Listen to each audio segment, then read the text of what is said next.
one of the advantages of using these electrics is they don't make as much noise, but they still make noise, and so hearing protection is a good idea.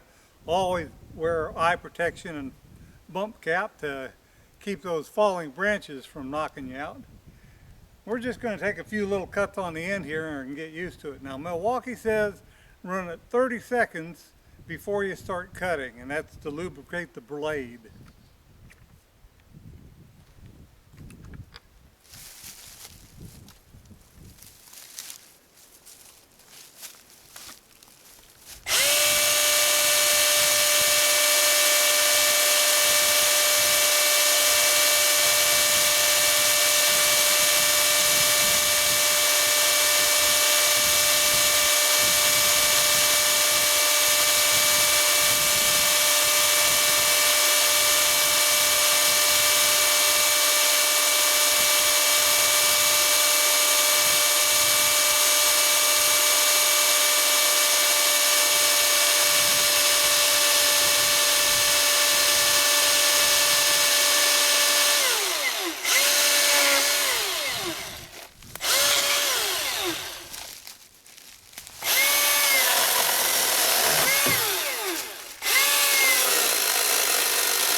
Well, you probably caught me. I started with my face shield up.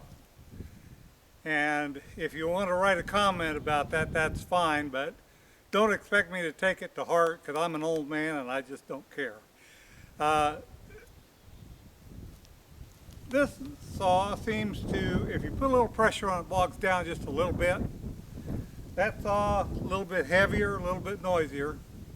So we'll see how it goes through the cutting season. And maybe I'll make another one of these videos and compare the two. But for right now, I'll tell you what the guy told me when I bought the Milwaukee today. He said, professionally speaking, comparing a Milwaukee to a Stihl is like comparing a Cadillac to a Lincoln. They're both very nice, just a little bit different.